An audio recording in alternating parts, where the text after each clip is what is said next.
7 Oktober 2022 bakal menyaksikan rencana kerajaan setahun 2023.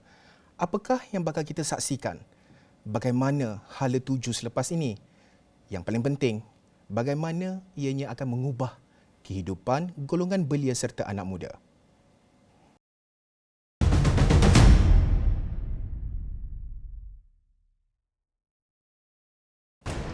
Anda menyaksikan Dialog 3 Penjuru bersama saya Haris Ashraf Hasnan, dan sudah tentu menjelang pembentangan bajet 2023, banyak perkara yang perlu kita telusuri, memahami serta melihat ke hadapan. Apakah bentuk penambahbaikan daripada bajet-bajet yang telah pun dilaksanakan oleh kerajaan sebelum ini? Dan sudah tentu isu yang mendominasi anak muda tidak boleh kita ketinggalan. Dan pada waktu ini saya nak bersama dengan 3 orang hebat sebenarnya untuk bercerita, memahami aspirasi belia serta apa yang boleh kita ataupun kerajaan rencanakan dalam bajet 2023. Bersama dengan saya adalah Muhammad Fazrin Ismadi yang merupakan Presiden Gabungan Pelajar-Pelajar Melayu Semenanjung GPMS, yang juga merupakan pengerusi tetap Majlis Belia Wilayah Persekutuan. Dan panel yang kedua kita, Nadira Alisha Aminuddin yang merupakan personaliti TV serta radio dan juga influencer idea bina negara. Dan ketiga, saudara Rashdan Muhammad Hassan yang merupakan Yang di-Petua Majlis Perwakilan Pelajar UiTM sesi 2021-2022. Terima kasih sudi datang ke Astro Awani. Sudah tentu nak dekat bajet 2023 ini, banyak sebenarnya perkara-perkara yang kita nak bincangkan. Pertama sekali lah, kalau kita bercakap berkenaan dengan anak muda ini, kita tak boleh lari dari segi peluang pekerjaan, mismatch, brain drain pergi ke luar negara dan sebagainya. Ekonomi lah secara umumnya dahulu. Saya nak ke Fazrin terlebih dahulu. Mungkin Fazrin boleh kongsikan pandangan melihat kepada bajet 2023. Apa yang boleh dilakukan sebenarnya untuk kita memulihkan ekonomi golongan belia anak muda ini, especially yang nak memulakan perniagaan, startup dan sebagainya, menangani isu pengangguran. Fazrin. Baik, terima kasih kepada saudara Irfan dan juga rakan-rakan panelis kita pada hari ini. Berbangkit pada isu kita pada hari ini, iaitu bajet 2023, yang mana ini adalah satu harapan yang cukup besar. Apabila kita dah hampir 2 tahun COVID-19 dan juga keadaan yang cukup-cukup bagi saya agak getih lah. Kan, anak muda kehilangan pekerja, ada yang study tapi tak boleh ke universiti dan sebagainya. So perkara-perkara inilah yang tertumpu dalam bajet 2023. Seperti yang Tuan Irfan maksudkan tadi itu, nak tak nak hari ini orang muda dah mula memikirkan tentang kehidupan masing-masing. Apatah lagi COVID-19, macam-macam yang berlaku, melibatkan keluarga. Ada yang merempat, ada yang macam-macam lah, macam-macam isu. So nak tak nak hari ini kerajaan perlu memikirkan bagaimana untuk memulihkan semula gerakan di peringkat anak muda ni. Sebab apa? Anak muda ni sangat penting pada negara Malaysia khususnya. Sebab apa? Kalau tak ada anak-anak muda ni, negara kita takkan bergerak, takkan mula ke depan, takkan mula menghadapi apa yang sepatutnya mereka hadapi. So dari segi sudut JPMS, khususnya JPMS ni dia melibatkan pendidikan. So nak tak nak kita kena bercakap juga bab pendidikan. Itu JPMS punya naratif. More to JPMS, mengenai pendidikan ni banyak ruang yang perlu kerajaan tengok, penambahbaikan yang perlu ditokok tambah. Apatah lagi kita dengar baru-baru ni tentang tak cukup penginapan, kos sara hidup dan sebagainya. So benda-benda ni yang kerajaan perlu YDP, tempur. MPP kena jawab lagi pula ni. Okay. Itu antara benda yang kerajaan perlu tengoklah bagi saya. Mungkin Nadira sendiri ada pendapat berkenaan dengan pemulihan ekonomi, especially kalau ialah Nadira, ramai anak-anak muda juga berkongsi idea kan, pandangan, especially yang nak mulakan perniagaan, influencer, ialah sebagai influencer juga ramai yang berkongsi pandangan. Mungkin Nadira boleh share. Terima kasih kepada pengacara kita dan juga panel-panel kita hari ini. Apa yang saya boleh katakan dari sudut pandang gerak kerja saya sendiri ataupun industri kreatif, saya melihat 2 tahun adalah waktu yang sangat-sangat panjang. Even though 2-3 bulan, jika industri kreatif tak dapat bergerak, dianya akan lumpur. Jadi 2023 waktu ataupun masa untuk kita bangkit. apa yang saya boleh katakan di dalam industri, banyak sebenarnya anak-anak muda ataupun seusia dengan saya sendiri sudah pun mengeluh. Apatah lagi kita sekarang ni sudah pun ramai anak-anak muda sekarang ni sudah pun ingin bergiat aktif dalam industri sendiri. Yalah, sekarang ni semua media-media yang disediakan di media sosial boleh terus tarik mereka ke industri. Mereka boleh terus menjadi seorang pelakon. Mereka boleh terus jadi seorang penyanyi dengan sekelip mata. Even influencer. Betul.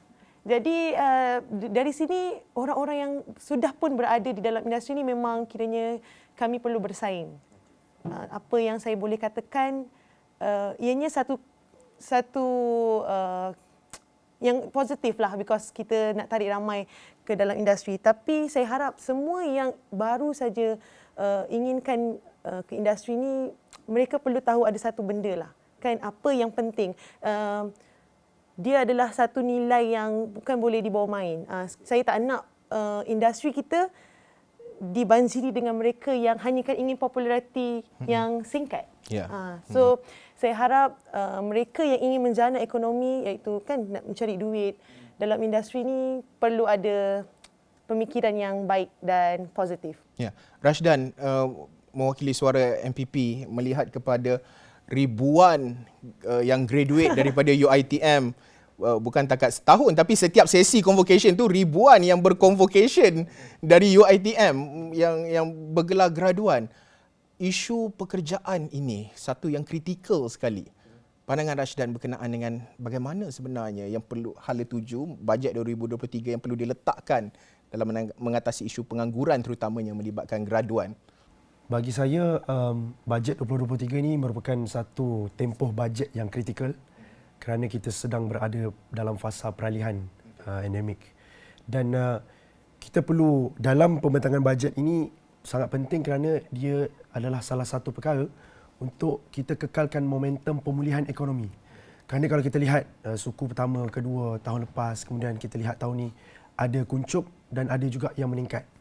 Jadi kalau kita sentuh dalam isu belia pada hari ini, kita perlu lihat bagaimana pengangguran, isu-isu pengangguran ini dapat diselesaikan bukan dengan hanya menyediakan platform, tetapi bagaimana latihan itu diberikan, adakah program-program yang ditawarkan itu secara one off dan ataupun dia memberi impak yang lebih panjang. Kerana kalau kita lihat dari sudut bajet 2023 dengan kadar inflasi, kerana anak muda pada hari ini tidak akan terlepas dengan isu inflasi ini. Dan inilah yang sedang dihadapi oleh mahasiswa dan mahasiswi, kerana walaupun bergelar seorang mahasiswa atau mahasiswi, tetapi masih lagi perlu meneruskan kelangsungan kehidupan. Selain daripada mendapat, mungkin ada scholarship, mungkin okey sikit, tapi yang memang mengharapkan kepada ibu bapa contohnya. Jadi mungkin cara ataupun perkara yang boleh kita lihat adalah bagaimana kita meningkatkan pertumbuhan ekonomi selain daripada dalam negara, tetapi sehingga ke peringkat global. Kerana kita tahu di UiTM contohnya, kita ada pakar-pakar yang memang bukan sahaja diperlukan di dalam, tapi di luar negara. Jadi mungkin kerajaan boleh menyediakan inisiatif-inisiatif yang akhirnya bukan sahaja memanfaatkan mahasiswa, tetapi juga golongan belia secara keseluruhannya, bukan di peringkat rantau tetapi juga di peringkat global. Bercakap soal mahasiswa juga, mungkin cakap isu pendidikan, Fazrin juga membangkitkan isu pendidikan. Kita tak boleh lari dari segi reskill dan juga upskill. Yang dibuang kerja, nak mencari kerja baru. Reskill dan upskill amat penting pada ketika ini. Pandangan Fazrin melihat kepada apakah bentuk yang boleh dilaksanakan kerajaan. Kita tahu HRD Corp, pelbagai inisiatif dan sebagainya, reskill, upskill ini. Tapi pandangan mewakili GPMS sendiri melihat kepada apa lagi yang perlu dilaksanakan ini, kerana perut perlu diisi, ahli keluarga ada. Banyak lagi perkara-perkara penting yang perlu dilakukan oleh kerajaan. Baik, saya setuju dengan pandangan saudara Rashdan tadi. Nak tak nak kita negara Malaysia ni dah kena mula berfikir ke arah global satu. Sebab dalaman kita dah mula mungkin tepu, mungkin ruang-ruang pekerjaan yang tertentu, kategori tertentu, bidang tertentu dah tepu. Tapi dalam masa yang sama kita kena ingat kita ada pelbagai kemahiran yang ada. Dan hari ini pun dah banyak orang cerita pasal teknikal. Kan? Tapi saya nak tekan kat sini adalah yang pertamanya berkenaan dengan kemahiran insaniah. Yang ni lebih penting saya lihat. Kalau kata kita hanya bercakap tentang pendidikan, contoh misalan kata, dulu pepatah orang lama. Dia kata apa? Pergilah belajar. Kan? Dah belajar dapat result elok dan sebagainya, boleh kerja dengan kerajaan. Itu pepatah dulu.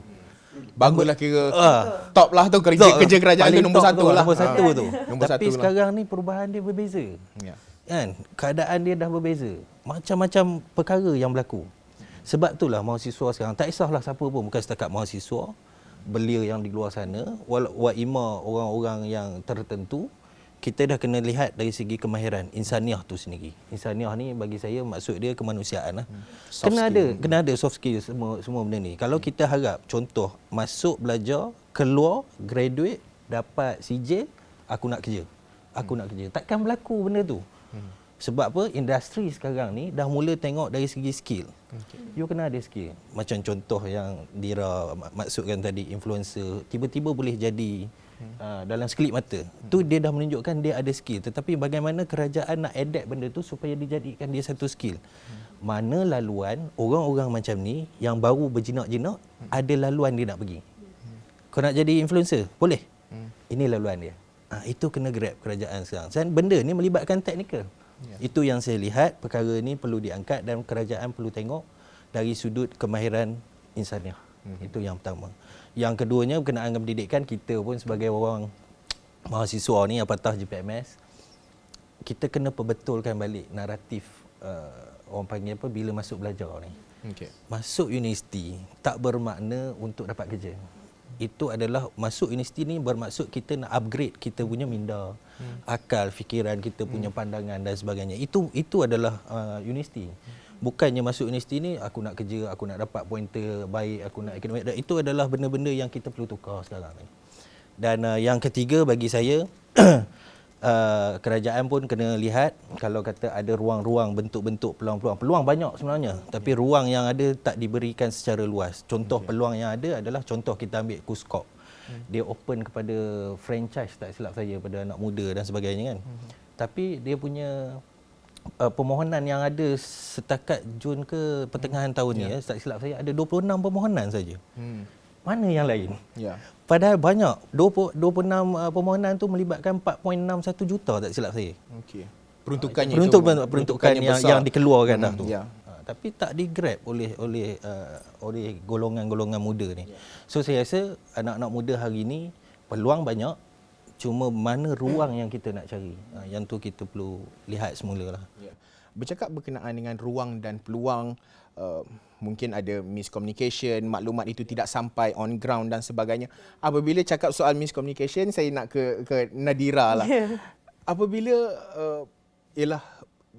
komunikasi berkait rapat dengan digital pada ketika ini, jurang digital kita nampak masih lagi berlaku. Walaupun ianya kerajaan berusaha, kita nampak pelbagai usaha dilakukan untuk merapatkan jurang digital itu. Miasat 3D dah dilancarkan, kawasan pedalaman insya-Allah soon akan dapat lagi akses internet yang baik. Tetapi apa lagi yang boleh dilakukan? Mungkin Nadira ada pandangan berkenaan dengan merapatkan jurang digital, ekonomi digital. Sekarang ni semua digital. Nak jual, dulu TikTok buat video joget-joget, sekarang jual pun, shopping pun dah boleh jual produk di dalam TikTok. Nadira, pandangan? Okey, apabila kita dah semakin moden dan makin canggih, tapi saya nak sentuh sikitlah berkenaan peluang yang tadi kan, hanya 26 peluang. Mungkin generasi sekarang ni mereka saya cakap mereka nakkan peluang tu terus di depan mata. Mereka tak nak cari. Terus terang saya katakan, mereka senang cakap kita spoon feed diorang, baru diorang percaya dan terima. Itu mungkin salah satu penyebab kenapa hanya 26 peserta saja yang berada di dalam inisiatif tersebut. Tapi saya nak katakan berkenaan sekarang ni lah kan, TikTok pun dah boleh jual, kat mana-mana pun live pun dah boleh jual, aplikasi. Jadi platform dia adalah aplikasi. Kenapa kita tak nak lahirkan sendiri aplikasi originality kita? Kita ada kan, kita ada ramai tukang masak pun ada dekat dalam live.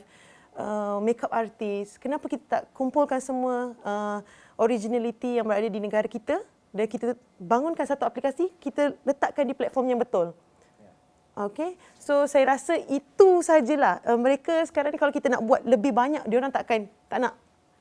Mungkin hanya satu aplikasi, kalau kita serumpunkan semua bidang-bidang yang ada dekat negara kita, kita masukkan. Saya rasa mungkin ia menjadi salah satu tarikan untuk anak-anak muda akan datang.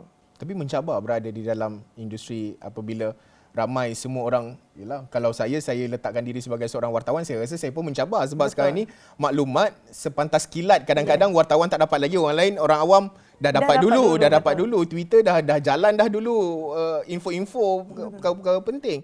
Tetapi sebagai pemain industri sendiri, Nadira rasa tercabar apabila melihat, yalah, apabila terlalu ramai peluang itu, individu yang berada di dalam satu industri itu begitu besar jumlahnya. Cabaran itu? Semestinya semua sektor akan ada cabaran tersendiri.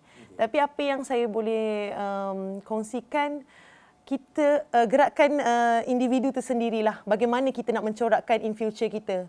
Berbalik kepada mereka yang mungkin baru berjinak dan terus popular, bagaimana mereka ingin mengorak langkah, bagaimana diorang nak melukis future mereka di dalam industri itu sendiri. Saya yakin setiap individu pasti akan ada hala tuju masing-masing. Dan apa motifnya, penghujungnya hanya individu tersendiri yang tahu.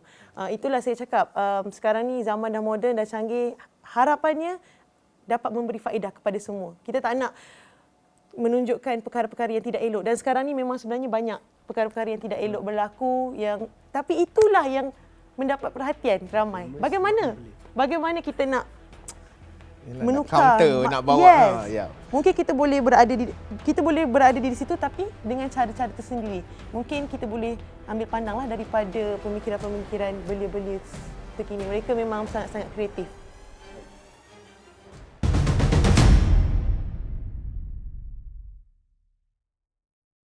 Ini bukan cerita sini habis sini. Kalau bunyi, mesti jadi lagu.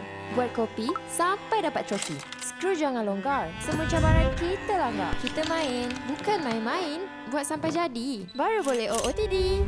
Bincang sampai masak, kerja pun enak. No serabut, susun idea macam perabot. Benih skuter jadi hutan. Kongsi idea, jangan peram di bangku simpanan. Turun IBN, demi negara dan masa depan.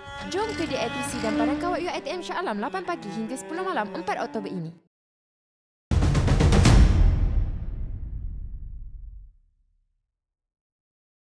Bercakap berkenaan dengan belia, bercakap berkenaan dengan mencorak kehidupan, antara isu yang berbangkit ketika ini yang begitu kritikal bagi saya adalah berkenaan dengan sandwich generation ataupun generasi yang berada di pertengahan ini.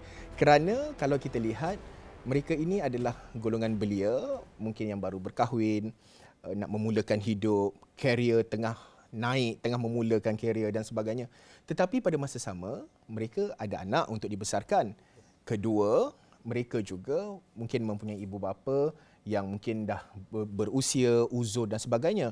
Komitmen itu bukan sahaja untuk membesarkan anak-anak, pada masa sama masih lagi ada ibu bapa. Dan untuk meneruskan kerjaya sendiri juga. Mungkin dahulu suami bekerja, isteri tidak bekerja. Tetapi sekarang ini kalau di Lembah Kelang, sukar untuk jumpa status keluarga begitu. Seolah-olah suami isteri itu perlu bekerja untuk hidup di Lembah Kelang ini jika mempunyai anak 3-4 orang dan sebagainya. Saya nak ke Rashdan. Mungkin Rashdan ada pandangan berkenaan dengan sandwich generation. Apakah dasar ataupun polisi yang boleh diletakkan oleh kerajaan? Mungkin pertamanya menerusi bajet 2023 untuk membantu golongan ini sebenarnya. Sebelum kita pergi kepada apa inisiatif, mungkin ada satu perkara yang perlu kita faham adalah permasalahan yang kenapa berlakunya sandwich generation ni. Dia adalah kerana mungkin salah satunya adalah kita ni ada permasalahan berkaitan dengan financial knowledge. Kerana kita dari kecil kita telah dibesarkan dengan kita ni akan ada passive income. Contohnya kita umur darjah 3 kita dapat RM2. Bila naik sekolah menengah dapat RM5. Masuk universiti mungkin 300.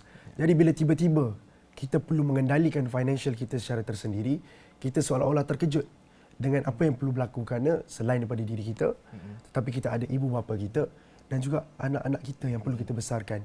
Dan kalau kita lihat dari sudut psikologi pula, ada pakar daripada Amerika Syarikat menyebutkan bahawa sandwich generation ini mereka akan berasa burn out disebabkan mereka lebih memikirkan tanggungjawab kepada yang lain berbanding kepada keperluan diri sendiri. Ya.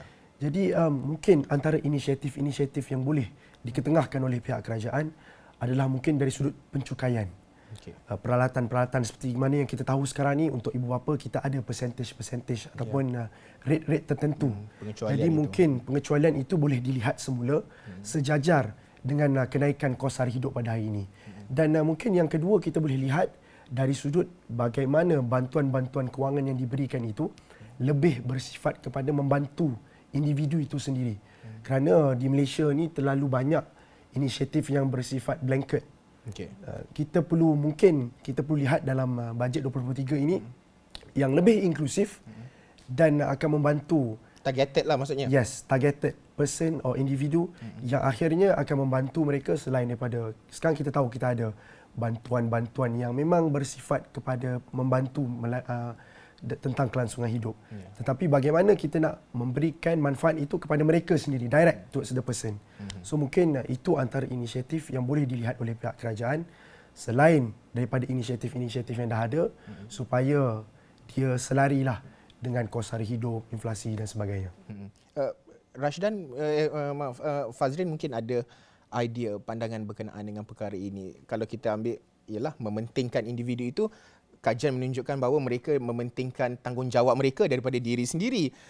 Nak melanjutkan pengajian dia mungkin dah ada degree tapi macam nak sambung master lah, tapi ada tanggungjawab besar lagi ni. Saya ada ibu bapa, saya ada mungkin baru berkahwin, saya ada anak-anak, dah terbantut pengajian. Sebagai contoh, itu baru satu kalau kita cakap isu pendidikan, tapi banyak lagi komitmen-komitmen lain. Pandangan Fazrin melihat kepada isu sandwich generation ini. Baik, yang satu saya nak sentuh perkara mengenai Dira cakap tadi, berkaitan dengan TikTok dan sebagainya apa semua ni. Dulu tahun 2020 tak silap saya kan, Menteri KPT dia kecam. TikTok apalah Menteri KPT ni, TikTok dan sebagainya. Dan hari ni kita tengok TikTok sekarang dah mula ke arah macam-macam. 2 hari lepas, 3 hari lepas saya rasa Khairul Aimin apa yang tukang masak tu kan. Dia seorang engineer. Dia belajar luar negara, engineer. Kan? Tapi akhirnya berbalik kepada buat yang berlainan dengan apa yang dia sepatut buat. So daripada sini sandwich generation dah boleh memahami bahawa apa yang kita ambil, apa yang kita belajar, tak semestinya perkara itu yang kita dapat. Itu yang pertama. Yang keduanya, creativity. Macam tadi Dira cakap, ada certain influencer, tak kisahlah wartawan dan sebagainya kan, dia ikut step. Dia belajar masuk ikut step. Dan mereka ni adalah orang yang insya-Allah akan sustain. Tetapi yang naik secara terus, yes, betul, dia terus popular, dia terus boleh berlakon. Tapi at the end, apa yang berlaku? Sebab tu saya kata tadi, kerajaan dah pula menilai, tengok daripada sini. Mungkin ada short course ataupun apa peluang yang boleh berkaitan dengan bidang tersebut dan dia masuk. Itu adalah perkara yang ketiga. Now, kita pergi pada naratif aku nak sambung belajar. Tapi kekangan yang cukup besar. Ya, komitmen tu keliling. Komitmen keliling. Saya antara orang yang masih belajar, tengah sambung belajar ni, memang anak pun dah ada, bini pun ada kan, apa semua. So kadang-kadang pun tersepit kan, kadang-kadang tak cukup, kadang-kadang banyak masa tak boleh nak bagi. Tapi nak tak nak, itulah kehidupan yang mana kita perlu susun dan juga buatlah apa orang bagi tadi, satu helai kertas tu kita yang menyusun dia. Dan jangan terikut-ikut dengan kehendak dan juga situasi yang ada sekarang. Contoh kawan tu ada Lamborghini. Oh, kita pun nak fight Lamborghini. Masa racun juga tu. Orang panggil racun media sosial tu bahaya juga. Bahaya. Sebab tu pun saya nak sampaikan kat sini. Ada setengah influencer saya rasa kena bercakap tu biarlah bertapis lah. Tak perlulah kata, oh aku ni tak sambung belajar pun, tapi aku boleh je dapat sekian-sekian. Yes, correct. Duit cash penuh. Penuh, kira. Kita tak cakap siapa Kita tak cakap siapa okay, right. Tapi photo state je kan. Tokok tambah. Itu adalah realiti sekarang. Tapi nak tak nak, sebagai influencer, kita kena bawa ke arah yang lebih baik. Sebab apa? Inilah golongan-golongan sandwich generation ni terpengaruh dengan benda ni. Dan akhirnya, disebabkan sikap nak berlumba-lumba, dia pun tak tahu dah mana yang sepatutnya dia buat. Mana yang sepatutnya dia dahulukan. So keseluruhan perkara-perkara ni inilah yang perlu bukan setakat orang muda, anak muda dan juga kerajaan pun kena tengok. Kalau tak macam mana apa bentuk inisiatif tu saya kata inisiatif yang ada kerajaan dah bagi macam tadi kita ada macam-macam bantuan macam itu tapi tak digarap, tak diambil. Sebab apa kita tengok benda yang di depan. Oh ni. Tetapi sedangkan benda-benda inisiatif yang diberi itu dah ada. Macam Kuskop dan sebagainya, MARA ada buka itu, ada buka ini. Itu adalah benda-benda yang dia perlu diambil perhatian lah. Dan influencer antara orang-orang yang perlu jadi tunjuk ini ada kat sini. Penyampai maklumat tu. Konak ni ada kat sini. Konak ini ada kat sini. Ini semua kerajaan dah tentukan. Apa yang konak kita suarakan benda-benda tu. Itu saya rasa perlu diketengahkan lah. Kita boleh gunakan influencer, selebriti-selebriti untuk spread out benda ni. Betul. Nadira, pandangan berkenaan dengan sandwich generation ini kerana ianya pandangan peribadi saya nampak ianya begitu kritikal sekali kerana negara kita menghampiri menjadi negara menua kalau ikutkan 2030 tapi kalau ikutkan DOSM tak sampai 2030 pun kita akan jadi negara menua, ramai orang tua. So maksudnya komitmen itu akan lebih tinggi nanti nak membesarkan anak-anak ni nak masuk universiti dan sekolah. Ibu bapa semakin tua dan uzur, mungkin apa bentuk polisi dan juga mungkin Nadira ada pandangan berkenaan perkara ini. Ini berlaku dalam kalangan saya sendiri lah, rakan-rakan sekelas saya ada yang sudah pun berkahwin dan ada anak. Suami isteri menyambung pelajaran tapi bagaimana mereka survive. Saya memang sangat-sangat respect. Memang ada yang sampai ikat perut lah orang cakap kan sebab dah husband and wife belajar, mempunyai anak, bagaimana dia orang nak survive. Sambil belajar mereka perlu cari kerja, kerja sambilan dan sampai kadang-kadang sampai terabai pelajaran. Kita tak boleh nafikan lah, memang betul bukan senang untuk bagikan masa sama ada belajar dan juga pekerjaan. Tapi apa yang saya tengok kesungguhan mereka lah. Bagaimana kesungguhan mereka, apa matlamat mereka. Okey, kita dua-dua sama belajar, mereka sudah tahu pun apa risiko. Sebelum sama belajar memang dia tahu risiko. Dan saya berada di berhampiran dengan mereka juga, saya bertanya pelbagai isu lah. Macam saya sebelum ni, saya sendiri, saya belajar pun mempunyai masalah. Apatah lagi mereka. Tapi itulah saya cakap, mereka merebut peluang yang ada, peluang pekerjaan. Part time kerja ni kadang-kadang 1 hari sampai 3 kerja mereka buat. Itu kesungguhan yang ada pada anak muda. Saya tak katakan semua anak muda tak nak kerja, berharap pada ibu bapa. Tapi kita melihat kepada mereka yang bersungguh-sungguh. Kan?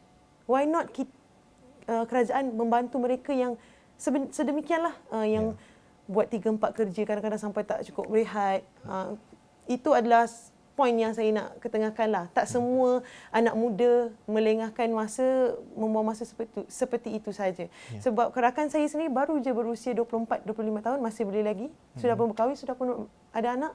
Mereka dah pun mula, sudah lama mengorak langkah bagaimana nak menyara keluarga, bagaimana nak membesarkan anak. So saya rasa itu adalah salah satu poin yang kita perlu ambil kira lah, mereka yang golongan seperti itu untuk diketengahkan dalam bajet 2023 dan sudah tentu bukan sahaja dalam bajet 2023 perlu ada satu dasar yang secara menyeluruh untuk kehadapan kerana bajet ini hanyalah penyediaan keuangan untuk setahun kan, so banyak panjang lagi sebenarnya kehidupan mereka itu di dasar negara menua dan pelbagai lagi. Kalau kita bercakap berkenaan dengan golongan muda juga, program Idea Bina Negara juga banyak membantu, satu platform yang dilihat begitu penting kerana takkanlah orang panggil bising dekat Twitter je kan, mestilah kena ada kat Facebook kan, social media sahaja perlu ada ruang dan inilah ruang dan peluang, inilah suaranya kan. Mungkin Nadira boleh kongsikan sharing your experience, golongan muda yang berkongsi pandangan melalui program ini. Alhamdulillah kita dah pun ada platform yang betul untuk anak muda suarakan, dah tak perlulah membazir masa kan untuk naik di Facebook, di Twitter dan sebagainya. Saya rasa satu platform yang sangat-sangat baik. Pada permulaan Idea Bina Negara ni, saya sendiri dah dapat turun padang. Kita ada jelajah aspirasi di pekarangan Stadium Shah Alam, di mana kita tahulah di kawasan Shah Alam memang ramai anak-anak muda, mahasiswa-mahasiswi yang datang turut berkunjung, berjumpa saya sendiri, bertanya mereka lah kan secara dasarnya apa yang mereka inginkan. Ada yang mengatakanlah macam kita bincangkan tadi ialah peluang pekerjaan. Ada yang ingin bantuan dari segi ialah pelan internet kan. Ada yang inginkan juga gadget bantuan-bantuan gadget kerana dia kata, Dira, saya sepanjang saya belajar, saya hanya meminjam gadget rakan. So saya di situ saya tak tahu, saya faham keadaan tu, tapi saya perlukan, okey, saya as influencer, ini bantuan untuk awak, silakan. So banyak sebenarnya anak-anak muda, tak payah kita pergi secara mendalam, secara dasar saja. Rashidan kan mungkin kita boleh nampak. Mungkin Rashidan mungkin ada pandangan sebab sebagai YDP MPP dekat saya dulu pun di kampus pun ada juga yang datang mengetuk pintu bersama dengan ada yang mengetuk pintu. Macam mana ada kebantuan dan MPP persatuan-persatuan fakulti juga banyak membantu. Mungkin Rashidan boleh kongsikan dari segi bagaimana di peringkat universiti sebenarnya keperluan serta kehendak golongan muda menerusi platform Idea Bina Negara ini. Ya. Kalau kita lihat anak muda dan media sosial tidak lagi boleh dipisahkan. Ya. Ini satu hakikat yang kita perlu terima. Mungkin lepas ni in future mungkin government bodies pun akan menggunakan social media sebagai platform untuk menyebarkan apa-apa perkara seperti mana yang kita telah lihat pada hari ini. Ya. Jadi bagi saya platform Idea Bina Negara ni, dan mungkin saya sebagai mahasiswa di UiTM pun boleh berbangga kerana platform ini dibina dengan kerjasama Universiti Teknologi Mara UiTM. Ya. Kalau kita lihat pembinaan platform ini memberikan satu spektrum baru kepada mahasiswa ataupun golongan belia secara keseluruhannya untuk turut bersama terlibat dalam pembikinan ataupun pembuatan dasar atau polisi negara. Ya. Kerana kalau kita lihat hari ini kita dah ada undi 18. Kita ada polisi-polisi yang melibatkan belia. Contohnya ada kerusi di dalam Dewan Negara dan sebagainya. Tetapi bagaimana kalau anak-anak muda ini tidak diberikan ruang dan peluang? Ya. Kerana kita faham pada ini berlaku kadang-kadang berbunyi di social media, cakap A, cakap B, cakap C.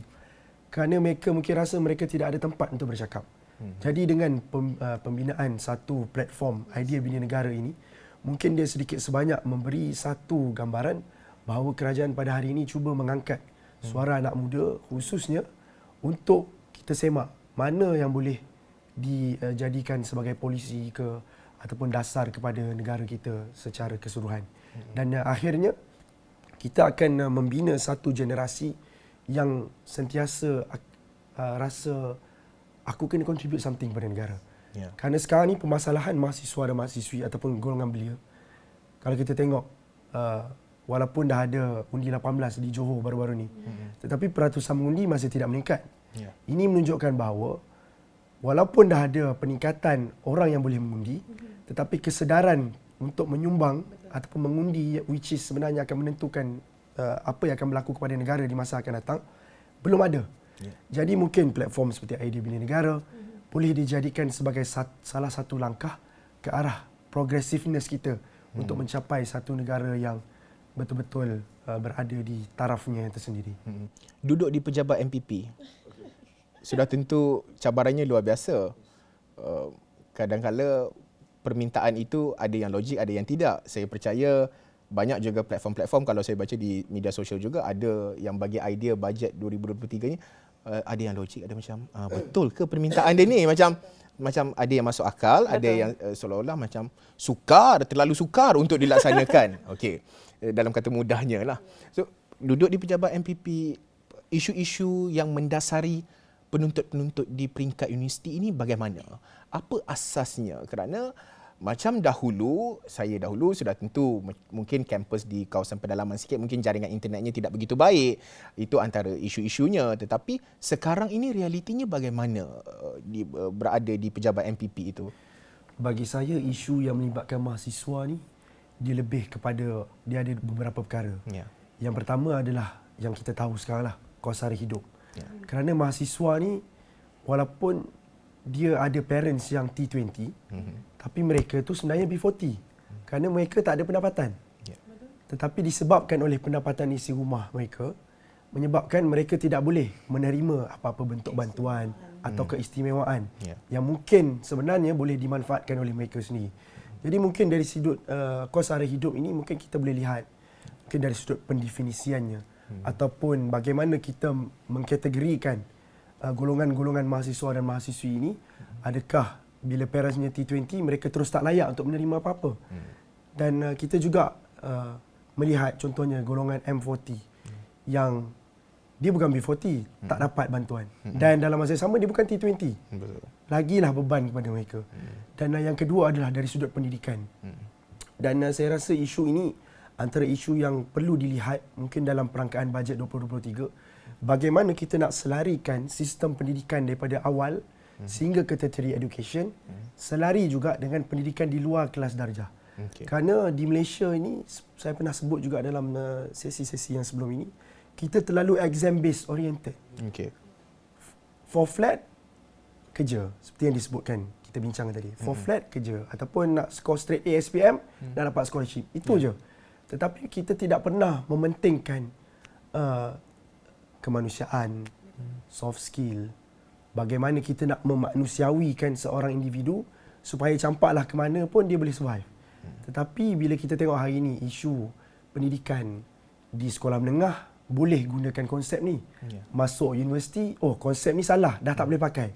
Jadi kalau kita tidak ada keseragaman dalam sudut sistem pendidikan kita sendiri, mungkin dia akan memberi sedikit kesukaran untuk selain kita memahamkan mahasiswa dan mahasiswi ini ataupun belia ini untuk faham tentang pendidikan yang mereka perolehi, tetapi untuk memanusiakan mereka. Dan yang ketiga, mungkin kita boleh lihat dari sudut spektrum pendidikan yang berbeza. Kita ada teknik, sekolah teknik contohnya. Betul. Kita ada vocational. Kita ada universiti yang kita tahu. Kita terlalu terikat dengan, kalau masuk universiti, sains. Kalau masuk teknik ni, student buangan, contoh. Ya. Kalau masuk, katalah dulu kita ada dengar, kalau masuk Meskom, ni mesti yang jenis gila-gila. Padahal, semua macam-macam bidang pendidikan background adalah mempunyai kelebihan-kelebihan yang tersendiri. Betul. Jadi kita perlu lihat semula bagaimana kita nak mengubah sistem ini supaya dia akhirnya boleh memberi manfaat bukan kepada mahasiswa atau belia itu sendiri, tetapi mereka boleh menyumbang kembali kepada masyarakat atau komuniti.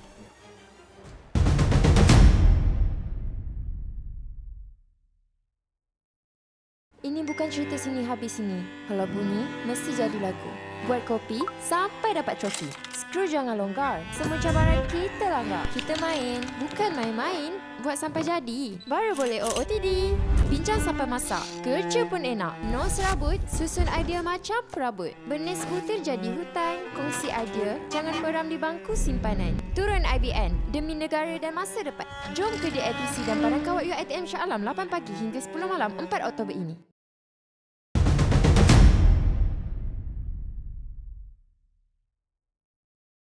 Bercakap menyumbang kembali itu, ianya berkait rapat dengan keperluan industri.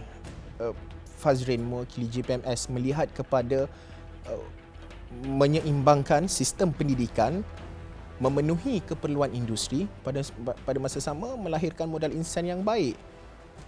Rencana bajet 2023 yang perlu diletakkan secara holistik merangkumi ketiga-tiga teras ini. Baik, relation between industry and academic kena tengok secara serius. Tetapi poin yang pertama, kita kalau nak lebih ke depan selepas ini, saya rasa kerajaan Malaysia dah perlu lihat contoh kita bising nak pendidikan percuma. Dan bajet-bajet ataupun pergerakan yang ke depan ni kita perlu menjurus ke arah tu lah. Mungkin secara bersasar. Ini dulu. Contoh saya ambil, kalau kata di peringkat JPMS, isu sekolah-sekolah daif. Definisi daif ni memang macam-macam. Itu, ini dan sebagainya. Tapi tak ada masalah yang tu. Cuma isu dia adalah kerajaan perlu melihat apa yang perlu difokuskan dulu, diutamakan dulu. Bukannya yang benda lain diutamakan dan akhirnya benda-benda ni terpinggir macam tu. Itu yang pertama. Sama juga dengan universiti-universiti. Keperluan mahasiswa, anak muda, itu yang fokus utama je. Tak perlu kita fikir yang benda lain. Itu yang kedua. Yang ketiga, ada ramai guru ataupun bukan guru, ni saya cerita pasal guru sikit. Yang ambil inisiatif untuk buat di live di TikTok, mengajar itu, mengajar ini, ajar itu di formula matematik macam-macam kan. Sains nak hafal apa semua. So kerajaan saya rasa dah boleh tengok apa inisiatif atau insentif yang boleh diberikan kepada mereka-mereka ni untuk terus buat benda tu sebagai galakan. Mungkin perlu benda tu ada. Sama dengan mahasiswa. kreativiti yang ada, yang diorang tunjulkan dalam TikTok, dalam influencer, macam-macam lah. Inisiatif yang terdekat yang boleh kita garapkan. Berpandu kepada direction mana kerajaan nak pergi. Betul. Mungkin kata-kata kita nak pergi digital, kita nak digitalize semua benda. So, siapa yang ke arah tu, kita initiate lah benda tu. Itu antara benda-benda yang saya rasa kerajaan perlu lihat. Dari segi pendidikan, tak ada benda lain. Memang GPMS, pendidikan yang adalah core business, segala bendanya bab pendidikan. Kerajaan perlu tengok balik apa saluran ataupun peruntukan yang bersesuaian. Sasarkan sekolah kita, kalau betul lah sekolah di penalaman ada benaif dan sebagainya macam saya sebutkan tadi, utamakan sekolah-sekolah tu untuk ditingkatkan. Mungkin dah di peringkat bandar ni nak digital lah, kan beza antara luar bandar yang diorang kata kan. So kalau kata ada yang sekolah-sekolah di dalam bandar ni nak lebih advance, digital kan sekolah-sekolah ni. Mungkin sekolah tu advance, dah tak gaduh pakai screen, main touch macam tu. Contoh. Dan masing-masing ada tab ke ada kan? masing-masing. Sekarang ni macam-macam. So benda tu akhirnya kita dah mengurangkan kadar ponteng sekolah, berminat nak datang sekolah dan macam-macam boleh buat benda-benda tu. Itu antara benda yang saya rasa kerajaan perlu nilai balik lah. Fokuskan bajet kepada keperluan di peringkat yang sepatutnya. Tak perlu kita menilai yang di luar. Yang penting juga saya rasa perlu ada satu bukanlah satu tapi ada jawatan kuasa pemandu ataupun yang akan menilai pelaksanaan itu, kerana dasar kalau kekal menjadi dasar, sukar juga. Yes. Tak jadi apa jugalah orang kata kan. So penting pelaksanaan itu selepas itu. Betul. Saya nak ke Nadira. Nadira melihat kepada kita berkait dengan orang muda, pendidikan dan juga meningkatkan peluang perniagaan dan juga pendapatan mereka. Bagaimana respon ataupun kebanyakan antara mereka ini, golongan muda yang Nadira temui, apa lagi antara cerita-cerita aspirasi mereka terhadap terutama dalam bajet 2023 dan juga bukan saja untuk bajet tetapi secara jangka masa panjang untuk Malaysia itu, apa lagi aspirasi pandangan mereka yang mungkin Nadira boleh kongsikan? Okey, saya nak beritahu sikitlah antara informasi-informasi yang saya dapat sewaktu saya turun padang dekat Shah Alam. Saya telah perkenalkan aplikasi ataupun platform Idea Bina Negara ni. Tapi saya terjentik sedikit di mana ada sesetengah belia yang mengatakan, betul ke? Betul ke?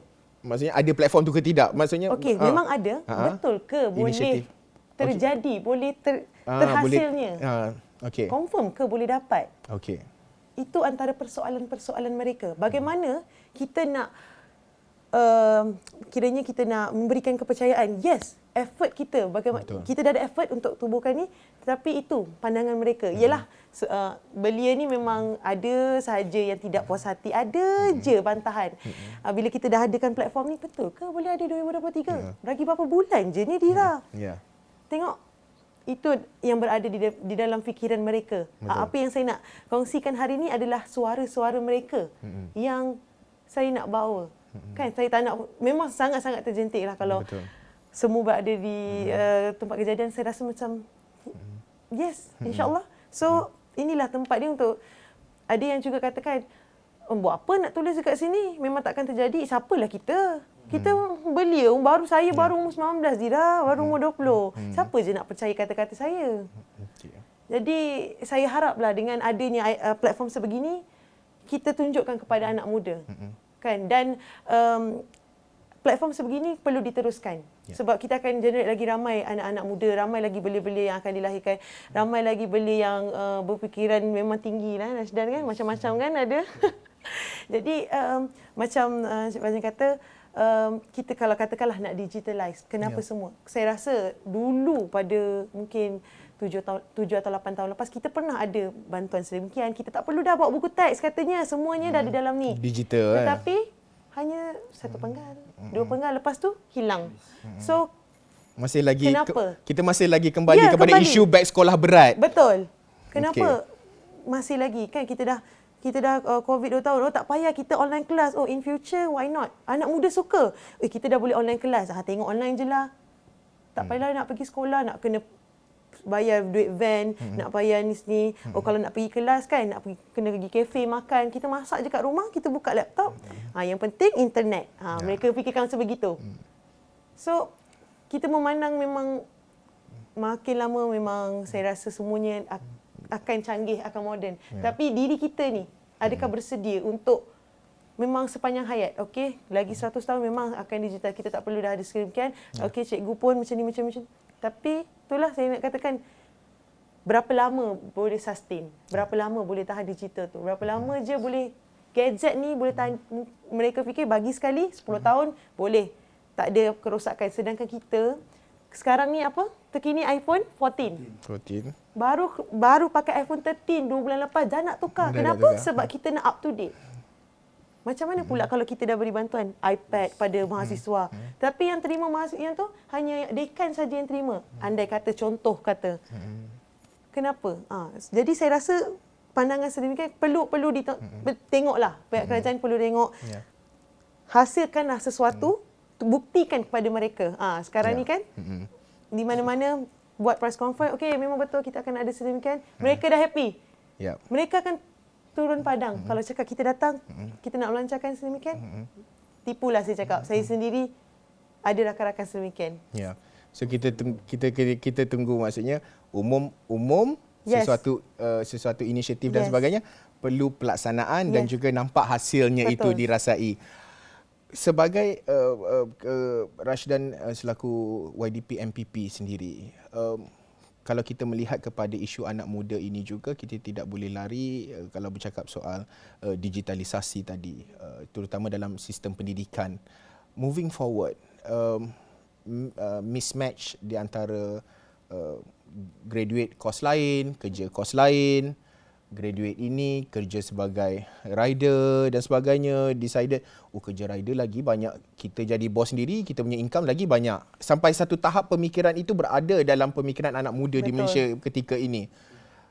Selaku YDP MPP, bagaimana nak membawa naratif perubahan bahawa pendidikan itu penting, membina kerjaya itu penting, mendapat kerjaya berdasar memenuhi keperluan industri itu juga penting. Pandangan Rashdan? Bagi saya, bila bagaimana kita nak memahamkan mereka ini dengan kita menghargai setiap orang yang mempunyai pendidikan itu sendiri. Kalau kita lihat hari ini employability ataupun gaji minimum, mungkin orang tertanya-tanya, aku belajar 5 tahun, keluar 2,000 contoh. Itu sedikit sebanyak memberikan satu gambaran kepada anak muda. Itulah wujudnya, baik aku kerja rider lagi banyak. Boleh dapat 4,000, 5,000. Saya nampak ada orang share sampai 4,000, 5,000 ada sebulan boleh dapat. So mungkin dengan kita menyemak semula ataupun kita menghargai golongan-golongan yang berpendidikan ini, dia akan memberi satu naratif baru kepada golongan ini. Dalam masa yang sama, kita juga perlu akui bahawa gig economy adalah satu bentuk ekonomi baru. Contohnya rider ke, kita tahu Google, Shopee, ini adalah bentuk ekonomi baru. Jadi mungkin kerajaan boleh melihat satu perangkaan bajet 2023 ini yang juga berfokuskan kepada gig economy. Yang akhirnya akan memberi satu sustainability kepada mereka yang berada di dalam gig economy. Sebab kalau kita tengok sekarang ni rider, isu kadang-kadang mula-mula bayar mahal. Tiba-tiba bila dah makin ramai rider, potong pula, potong lagi. So mungkin perlu ada satu sistem ataupun satu bajet yang khas berkaitan dengan gig ekonomi ini tadi. Dan yang ketiga, kita juga perlu tahu dalam kita memahamkan golongan-golongan belia ini berkaitan dengan kepentingan pendidikan adalah dengan kita juga perlu melihat dari sudut isu global. Kerana kalau kita lihat hari ini, orang yang berpendidikan, kebarangkalian untuk mereka itu muflis ke, kekurangan kewangan ke, mungkin tidak tinggi berbanding dengan yang trend yang kita tengok sekarang lah. Bila you jadi influencer, mungkin you buat satu program 10,000. Tapi how long you nak sustain dengan 10,000 itu? So, mungkin kalau kita tengok dari sudut bajet, kita juga perlu lihat bagaimana kita nak mengekalkan keutuhan fiskal itu sendiri. Yang akhirnya akan memberi manfaat kepada golongan-golongan yang berpendidikan itu tadi. Dan secara dasarnya, kalau kita sebut dengan golongan pendidikan ni, kita perlu ceritalah what is the real reality. Seperti yang Dira sebut tadi, golongan muda pada hari ini dia nampak short term. Ya. Dia nampak yang kalau aku dapat duit RM10,000, that's it. Ataupun kalau ada benda yang kalau aku buat sekarang RM10,000, buat setahun RM1,000,000, dia akan pilih yang RM10,000. Ya. Dia tidak nampak apa keperluannya. Jadi mungkin dengan cara kita 3 perkara yang saya sebutkan tadi itu, dia akan sedikit sebanyak mempengaruhi ataupun mengubah persepsi anak muda khususnya terhadap kepentingan untuk ada pendidikan. Okey, saya nak bagi setiap seorang seminit lah sebelum kita mengakhiri perbincangan ini. Harapan serta aspirasi bajet 2023 ini. Apa yang perlu menjadi fokus kerajaan? Apa yang paling penting lah? Mungkin dalam 2 ataupun 3 poin setiap seorang. Saya mulakan dengan Fazrin dahulu. Baik, yang pertamanya kita di GPMS, kita nak kerajaan tengok balik dari segi fokus pada pendidikan. Okey. Itu yang pertama. Yang keduanya semestinya nak memulihkan kembali setelah hampir 2 tahun COVID yang melanda, kita ada kelopongan di stakeholder kita, iaitu golongan-golongan yang tak sambung belajar. Ya. 72.1% yang sebelum ni kita sedia maklum, dan juga golongan-golongan yang dah habis dah tak pergi belajar. Itu perkara-perkara yang perlu kerajaan nilai balik, tengok balik, fokuskan balik. Yang ketiganya adalah lebih kepada skilling, technical punya ni, upskill dan sebagainya tu, mungkin itu adalah ruang-ruang yang kerajaan perlu lihat. Dan yang keempatnya, yang terakhir, saya rasa kerajaan nak tak nak kita kena hadap apa yang anak muda nak. Ya. Nak tak nak. Kan anak muda nak ini kita sediakan. Tetapi nak sediakan tu based on apa direction yang kita nak pergi. Malaysia ni ke arah mana. Ya. Itu adalah lebih baik. Saya rasa dengan adanya platform IDM kan, itu adalah ruang yang ada. Saya minta anak-anak muda yang kat luar gunalah peluang ni yang ada. Jadi tak jadi itu perkara nombor 2. Yang penting kita sebagai golongan muda, kita dah bercakap, kita dah buat, kita dah hantar, kita dah tunjukkan. Itu lebih penting daripada kita hanya bercakap tadi kata apa, betul ke boleh jadi, betul. Tapi kalau kita tak buat benda tu takkan jadinya. Betul. Itu 4 perkara daripada saya. Saya ucapkan ribuan terima kasih kepada panel dan juga Irfan. Jemput je PMS.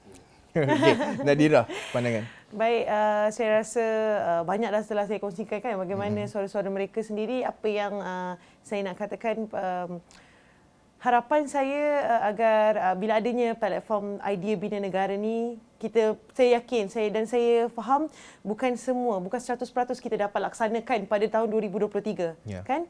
Tetapi apa yang saya harapkan ianya dapat membantu, dapat mengisi permintaan ataupun idea harapan anak-anak muda sendiri yang mungkin sudah pun bertungkus lumus, dah memberikan idea, pendapat di dalam platform tersebut. Apa yang saya inginkan, kita harap sama-sama agar tak banyaklah 2 atau 3 permintaan yang sangat-sangat tinggi dapat dilaksanakan pada tahun hadapan.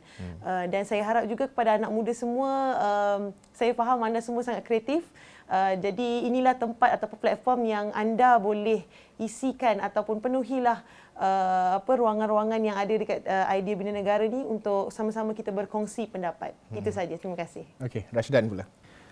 Bagi saya, pengharapan kepada bajet 2023 ni perlu adanya yang lebih bersasar kepada golongan belia itu sendiri. Dan kalau kita lihat tahun ni sehingga tahun depan dijangka inflasi akan meningkat dengan baik. Secara tidak langsung kos hari hidup kita juga akan naik. Jadi saya fikir bajet 2023 ini sangat krusial untuk kita pastikan apa yang terjadi di global itu tidak memberi kesan yang banyak kepada golongan belia khususnya. Dan yang kedua adalah dari sudut bagaimana anak muda ini dilihat sebagai pemimpin masa hari ini. Dan bila kita melihat anak muda ini sebagai pemimpin masa hari ini, kita akan lebih mementingkan suara-suara mereka ini untuk diangkat. Jadi kita perlu adanya satu sistem yang benar-benar membantu mereka ini untuk meneruskan kelangsungan kehidupan. Dan yang ketiga, mungkin ini satu perkara yang sangat dituntut oleh mereka adalah peluang pekerjaan. Tetapi peluang pekerjaan tidak cukup sekiranya kita menyediakan, okey, you nak kerja sini boleh, sini boleh. Tetapi ia perlu disulami dengan juga peningkatan kemahiran, upskill, reskill dan sebagainya. Kerana itu merupakan salah satu elemen Yang penting untuk golongan belia pada hari ini untuk terus kekal relevan, bukan sahaja dalam industri ataupun ekonomi di negara kita, tetapi untuk be as a global country. Baik, terima kasih. Itu dia idea serta pandangan menjelang pembentangan bajet 2023 yang akan dibentangkan pada 7 Oktober nanti, dan sudah tentu suara-suara ini amat penting untuk kita angkat, memahami, bukan sahaja untuk didengari tetapi untuk dilaksanakan. Sudah tentu banyak lagi ruang serta peluang yang boleh diteroka, yang boleh disuarakan untuk anda semua, terutama golongan belia, sampaikan kepada kerajaan supaya ianya terus diangkat, dan seperti yang Rashdan katakan tadi, untuk menjadikan golongan belia pada kekal relevan bukan sahaja pada hari ini tetapi untuk masa-masa yang akan datang. Baik, terima kasih sekali lagi, dan sudah tentu Dialog 3 Penjuru akan kembali dengan pelbagai lagi isu-isu menarik akan kami bincangkan. Saya Haris Ashraf Hasnan. Assalamualaikum dan salam hormat.